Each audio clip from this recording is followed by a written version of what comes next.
Shalom, hari ini saya akan menyampaikan seri yang kedua dari terang yang sesungguhnya dan terang palsu dengan judul terang palsu.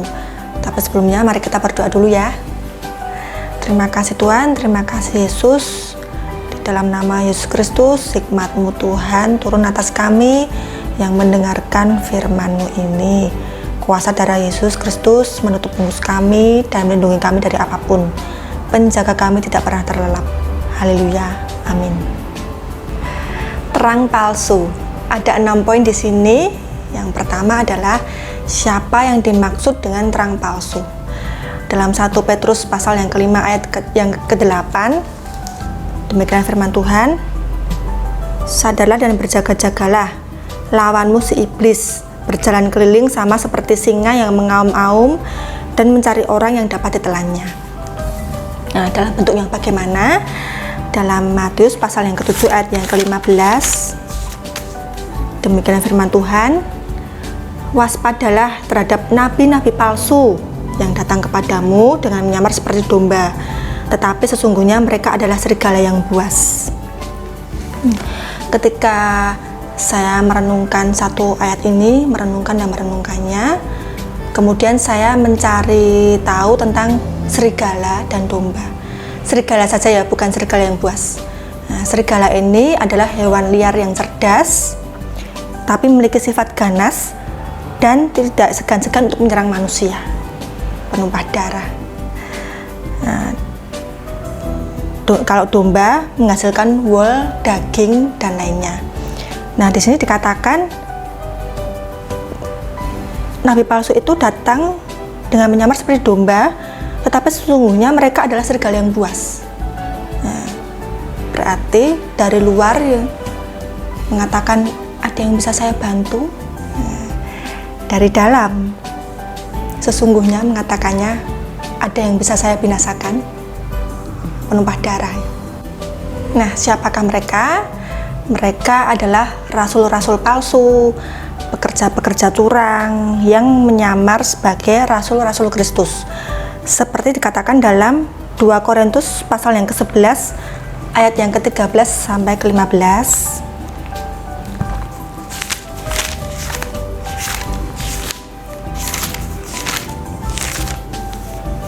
Demikian firman Tuhan, sebab orang-orang itu adalah rasul-rasul palsu, pekerja-pekerja curang yang menyamar sebagai rasul-rasul Kristus. Hal itu tidak usah mengherankan, sebab iblis pun menyamar sebagai malaikat terang. Jadi bukanlah suatu hal yang ganjil jika pelayan-pelayannya menyamar sebagai pelayan-pelayan kebenaran. Kesudahan mereka akan setimpal dengan perbuatan mereka. Nah, mereka ini akan mengadakan tanda-tanda yang dahsyat dan mujizat-mujizat. Dalam Matius 24 ayat 24, di situ dikatakan,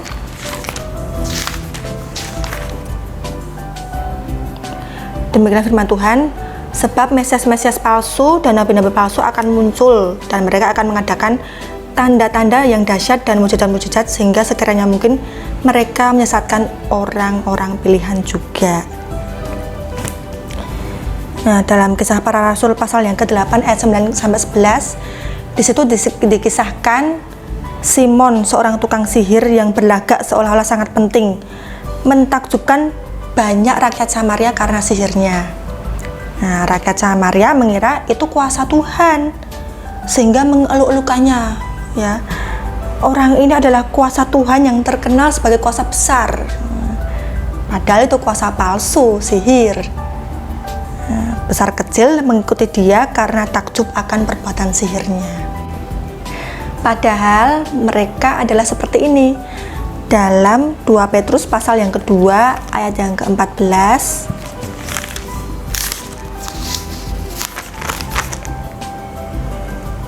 demikianlah firman Tuhan, mata mereka penuh nafsu jinah dan mereka tidak pernah jemu berbuat dosa. Mereka memikat orang-orang yang lemah. Hati mereka telah terlatih dalam keserakahan. Mereka adalah orang-orang yang terkutuk. Ada 4 poinnya di sini. Yang pertama, mata mereka penuh nafsu zina. Yang kedua, tidak pernah jemu berbuat dosa, merancang kedurjanaan dan merencanakan kejahatan. dalam Mika pasal yang kedua ayat yang pertama dan yang ke-8. Demikianlah firman Tuhan. Celakalah orang-orang yang merancang kedurjanaan dan yang merencanakan kejahatan di tempat tidurnya, yang melakukannya di waktu fajar, sebab hal itu ada dalam kekuasaannya. Ayat yang ke-8. Tetapi kamulah yang bangkit sebagai musuh terhadap umatku. Kamu merebut jubah dari orang-orang yang suka damai, dari orang-orang yang berjalan lewat dengan tentram, yang tidak cenderung kepada perang. Jadi ketika di tempat tidur malam itu sudah merencanakan ya, besok siapa nanti yang akan aku makan dan bukan apa yang aku makan. Nah, lalu poin yang ketiga adalah memikat orang-orang yang lemah, berlagak sebagai penolong. Berlagak seolah-olah sangat penting. Jadi misal Anda butuh bantuan apa atau bahkan menginginkan suatu jabatan dalam pekerjaan tertentu, diberikan. Nah, padahal sesungguhnya mereka adalah serigala yang buas yang berburu domba. Lalu poin yang keempat adalah hati mereka telah terlatih dalam keserakahan, penuh dengan rampasan dan kerakusan, mencari orang yang dapat ditelannya. Dalam Yeskiel pasal yang ke-22 ayat yang ke-27, dalam terjemahan literal katakan, pemimpin-pemimpin yang ada di tengah-tengahnya seperti serigala-serigala yang mencabik-cabik mangsanya dengan menumpahkan darah dan membinasakan jiwa-jiwa dengan tujuan untuk memperoleh keuntungan yang tidak benar. Lalu yang berikutnya adalah apa buah dari terang palsu. Firman Tuhan berkata, dari buahnya lah kamu mengenal mereka. Dalam Matius pasal yang ke-7 ayat yang ke-16 dan yang ke-18, demikianlah firman Tuhan, dari buahnya lah kamu akan mengenal mereka. Tidak mungkin pohon yang baik itu menghasilkan buah yang tidak baik, ataupun pohon yang tidak baik itu menghasilkan buah yang baik. Nah, dalam Yohanes pasal yang ke-8 ayat yang ke-44, demikian firman Tuhan, iblislah yang menjadi bapamu dan kamu ingin melakukan keinginan-keinginan bapamu. Ia adalah pembunuh manusia sejak semula dan tidak hidup dalam kebenaran, sebab di dalam dia tidak ada kebenaran. Apabila ia berkata dusta, ia berkata atas kehendaknya sendiri, sebab ia adalah pendusta dan bapa segala dusta. Seperti yang tertulis dalam Yeskiel pasal yang ke-13 ayat yang ke-16. Demikian firman Tuhan, yaitu nabi-nabi Israel yang bernubuat tentang Yerusalem dan melihat baginya suatu penglihatan mengenai damai sejahtera, padahal sama sekali tidak ada damai sejahtera. Demikianlah firman Tuhan Bapa. Jadi bernubuat palsu ya, dengan berdusta, dengan mengatakan ada damai sejahtera, padahal sama sekali tidak ada damai sejahtera. Yang berikutnya adalah kapan terang palsu datang atau muncul ke dalam dunia. Yang pertama dalam Matius pasal 7 ayat yang ke-15. Demikian firman Tuhan, waspadalah terhadap nabi-nabi palsu yang datang kepadamu dengan menyamar seperti domba, tetapi sesungguhnya mereka adalah serigala yang buas. Nah, datang ini menunjuk pada kata kerja, berarti saat ini muncul mendatangi Anda, atau kalau belum muncul berarti akan muncul dalam Kisah Para Rasul pasal yang ke-20 ayat yang ke-30. Demikian firman Tuhan, bahkan dari antara kamu sendiri akan muncul beberapa orang yang dengan ajaran palsu mereka berusaha menarik murid-murid dari jalan yang benar dan supaya mengikut mereka. Nah, mengapa terang palsu datang? Yang pertama, untuk menyesatkan orang-orang pilihan. Dalam Matius pasal yang ke-24 ayat yang ke-24,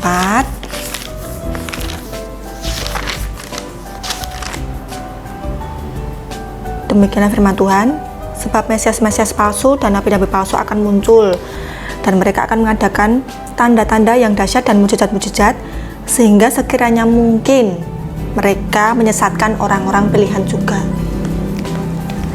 Nah, dalam Kisah Para Rasul pasal yang ke-13 ayat 4 sampai ke-12, Anda bisa baca sendiri ya. Di situ dikisahkan di Pafos ada seorang gubernur yang cerdas bernama Sergius Paulus. Nah, gubernur ini ingin bertemu dengan Barnabas dan Saulus karena ingin mendengarkan firman Tuhan, tapi dihalang-halangi oleh Bar Yesus. Bar Yesus adalah seorang tukang sihir dan nabi palsu, penuh dengan rupa-rupa tipu muslihat dan kejahatan yang merupakan musuh segala kebenaran. Nah, dan Bar Yesus ini kawan dari si gubernur ini tadi, dan berusaha membelokkan gubernur itu dari imannya. Nah, di sini dikatakan kawan, berarti sesuai dengan Kisah Para Rasul pasal ke-20 ayat 30 tadi ya. Bahkan dari antara kamu sendiri akan muncul beberapa orang. Nah, dari antara kamu sendiri berarti kawan, sesuai. Yang dengan ajaran palsu mereka berusaha menarik murid-murid dari jalan yang benar dan supaya mengikut mereka.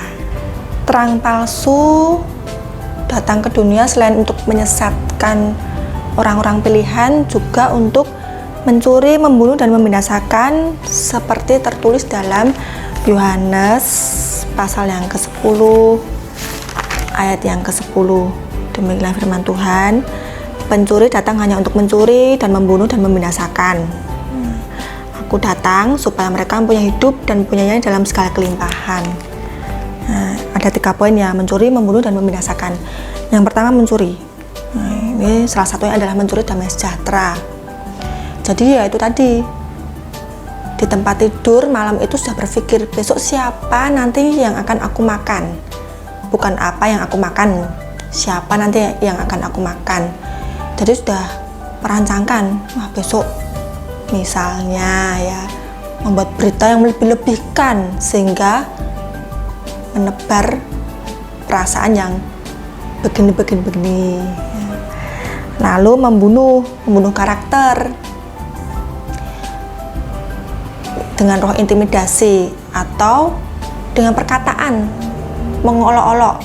Jadi orang mau maju bukan diberi perkataan yang membangun, tapi malah membuat orang itu menjadi ya down. Dan juga bukan hanya membunuh karakter, tapi juga mencabik-cabik mangsanya, penumpah darah. Lalu membinasakan, ini membinasakan jiwa-jiwa. Dalam Yeskiel pasal yang ke-22 ayat yang ke-27, dalam terjemahan literal katakan, pemimpin-pemimpin yang ada di tengah-tengahnya seperti serigala-serigala yang mencabik-cabik mangsanya dengan menumpahkan darah dan membinasakan jiwa-jiwa dengan tujuan untuk memperoleh keuntungan yang tidak benar. Lalu di mana tempatnya kelak bagi orang yang hidup dalam terang palsu? Dalam 2 Petrus pasal yang kedua ayat yang ke-17, demikianlah firman Tuhan, guru-guru palsu itu adalah seperti mata air yang kering, seperti kabut yang dihalaukan taufan. Bagi mereka telah tersedia tempat dalam kegelapan yang paling dahsyat. Jadi yang pertama adalah tempat dalam kegelapan yang paling dahsyat. Lalu yang kedua, dalam Wahyu pasal yang ke-20 ayat yang ke-10. Demikianlah firman Tuhan, dan iblis yang menyesatkan mereka dilemparkan ke dalam lautan api dan belerang, yaitu tempat binatang dan nabi palsu itu, dan mereka disiksa siang malam sampai selama-lamanya. Nah, tempatnya juga dalam lautan api dan belerang, dan di situ mereka disiksa siang malam sampai selama-lamanya. Lalu bagaimana terang palsu itu datang? Seperti yang dikatakan dalam Matius pasal 7 ayat yang ke-15, ya, mendatangi Anda. Atau dalam Kisah Para Rasul pasal yang ke-20 ayat yang ke-30, dari antara kamu sendiri akan muncul beberapa orang. Nah, itu bisa seperti rasul-rasul palsu, pekerja-pekerja curang yang menyamar sebagai rasul-rasul Kristus. Seperti yang firman Tuhan katakan, dari buahnya lah kamu mengenal mereka. Ya. Tidak mungkin kan pohon yang baik menghasilkan buah yang tidak baik. Ya. Jadi ya itu tadi, dari buahnya lah kamu mengenal mereka. Jadi siapakah terang palsu itu? Adalah iblis yang menyamar sebagai malaikat terang, serigala yang buas yang berbulu domba, rasul-rasul palsu, pekerja-pekerja curang yang menyamar sebagai rasul-rasul Kristus yang mengadakan tanda-tanda yang dahsyat dan mujizat-mujizat palsu. Lalu apa buah dari terang palsu? Tidak hidup dalam kebenaran. Lalu kapan terang palsu datang atau muncul? Yang pertama, saat ini muncul atau mendatangi Anda dalam Matius pasal 7 ayat 15. Atau kalau belum muncul, ya nanti dari beberapa dari Anda akan muncul dalam Kisah Para Rasul pasal yang ke-20 ayat yang ke-30. Lalu mengapa terang palsu datang? Yang pertama, untuk menyesatkan orang-orang pilihan, Matius pasal 24 ayat yang ke-24. Yang kedua, mencuri dan membunuh dan membinasakan, dalam Yohanes pasal yang ke-10 ayat yang ke-10. Lalu di mana tempatnya kelak orang yang hidup dalam terang palsu? Nah, tempat dalam kegelapan yang paling dahsyat, ya, lautan api dan belerang. Lalu bagaimana terang palsu datang? Ya tadi, mendatangi Anda atau dari antara kamu akan muncul beberapa orang. Jadi sadarlah, berjaga-jagalah dan waspadalah terhadap tipu muslihat iblis, ya, iblis yang menyamar sebagai malaikat terang, ya, nabi-nabi palsu, rasul-rasul palsu, pekerja-pekerja curang yang menyamar sebagai rasul-rasul Kristus, serigala yang buas yang berbulu domba. Saya sudah menyampaikan apa yang digerakkan dalam hati saya untuk saya sampaikan. Datanglah pada terang yang sesungguhnya, Yesus Kristus Tuhan Sang Juru Selamat. Mari kita berdoa. Terima kasih Tuhan, terima kasih Yesus, kami sudah mendengarkan pemberitaan mengenai firman-Mu. Di dalam nama Yesus Kristus, Tuhan berkati dan melindungi kami, dan memberikan kepada kami damai sejahtera yang berlimpah-limpah. Penjaga kami tidak pernah terlelap. Kuasa darah Yesus menutup bungkus kami dan melindungi kami dari apapun. Haleluya, amin. Sekian, Tuhan Yesus memberkati.